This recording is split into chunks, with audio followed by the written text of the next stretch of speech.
Oke, assalamualaikum warahmatullahi wabarakatuh. Kita akan mencoba perhitungan manual untuk formula independent sample t-test. Rumus independent sample t-test yang perhitungan manualnya, oke, Anda bisa lihat di PPT independent sample t-test yang pernah saya bagikan. Sekarang kita akan mencoba mengerjakan tugas yang saya berikan kepada Anda. Kemarin kita sudah mengecek di SPSS perhitungan independent sample t-test menggunakan SPSS, hasilnya didapatkan 4,644. Nah, sekarang kita akan coba menghitung dengan manual. Bagaimana agar hitungan manual kita benar, gitu ya. Oke, yang pertama, langkah pertama ya, kita begini saja. Langkah pertama di sini kita cari dulu rata-rata dari kelompok A, rata-rata dari kelompok B, varian kelompok A, varian kelompok B. Rumus rata-rata dan varian Anda bisa lihat di PPT sebelumnya di deskriptif statistik.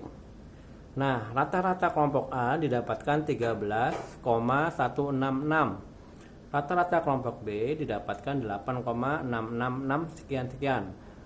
Varian kelompok A 4,166, varian kelompok B 1,4666.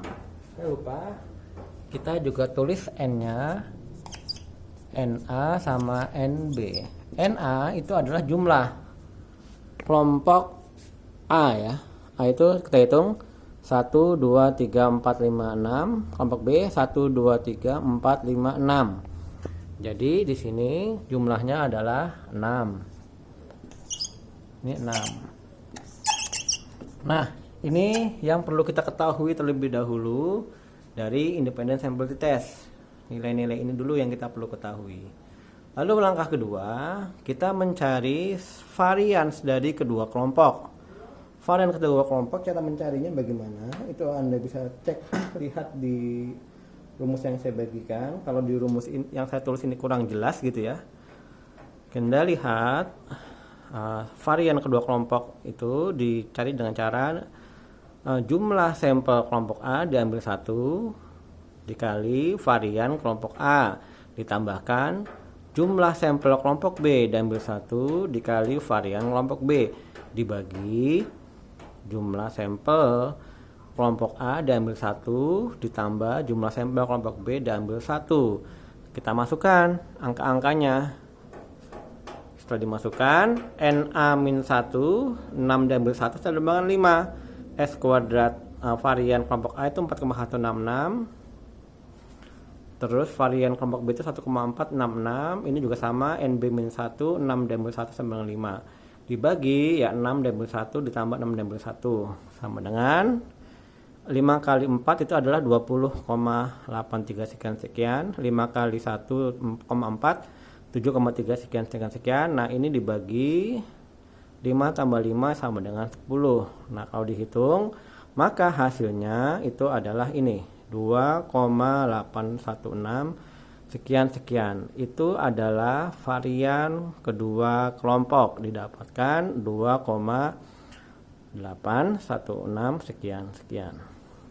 Langkah ketiga, kita mencari standar error kedua kelompoknya ya. Pokoknya Anda lihat ya di PPT saya, itu sudah ada urutannya. Standar error kelompok A dan kelompok B. Maka kita lihat rumusnya adalah akar dari standar varian kedua kelompok ditambah standar varian kedua kelompok juga bagi NA nih bagi NB. Kalau kita hitung ini sama ya nilainya, standar varian kedua kelompok di sini ya 2,1816. Jadi ditulis masukin aja 2,816 ditambah 2,816, N-nya kan sama 6 bagi 6. Nanti dihitung hasilnya adalah akar dari 0,938. Jangan lupa akarnya dihitung juga. Nanti hasilnya adalah S varian standar error kedua kelompok itu adalah 0,968 sekian-sekian. Nah, sudah cara ketiga kita dapatkan standar error kedua kelompok. Lalu kita lanjut ke langkah keempat, mencari nilai T hitungnya. Kita udah dapat rata-rata kelompok A, dapat rata-rata kelompok B, standar error kedua kelompok juga kita udah dapat ya. Maka dimasukkan aja rata-rata kelompok A, di sini kita lihat 13,166, rata-rata kelompok B 8,6666 sekian.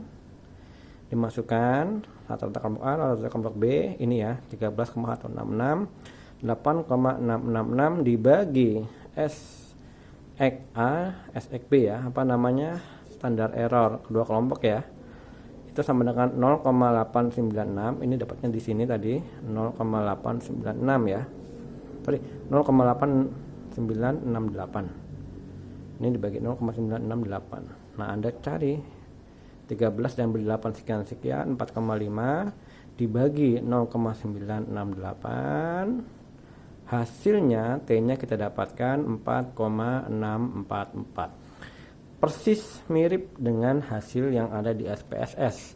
Kalau Anda mau coba hitung dengan SPSS juga boleh gitu ya, hasilnya sama. Inilah nilai T yang benar, 4,6444. Nah, dari nilai T ini untuk menentukan ini signifikan atau tidak ya, kalau menggunakan perhitungan manual, maka Anda harus konsultasikan dengan nilai T tabel. Kalau hasilnya lebih tinggi dibandingkan nilai T tabel, itu artinya signifikan, ada perbedaan antara kelompok A dengan kelompok B. Tetapi kalau nilai T hitung yang ini tidak lebih besar dibandingkan T tabel, maka tidak terdapat perbedaan signifikan.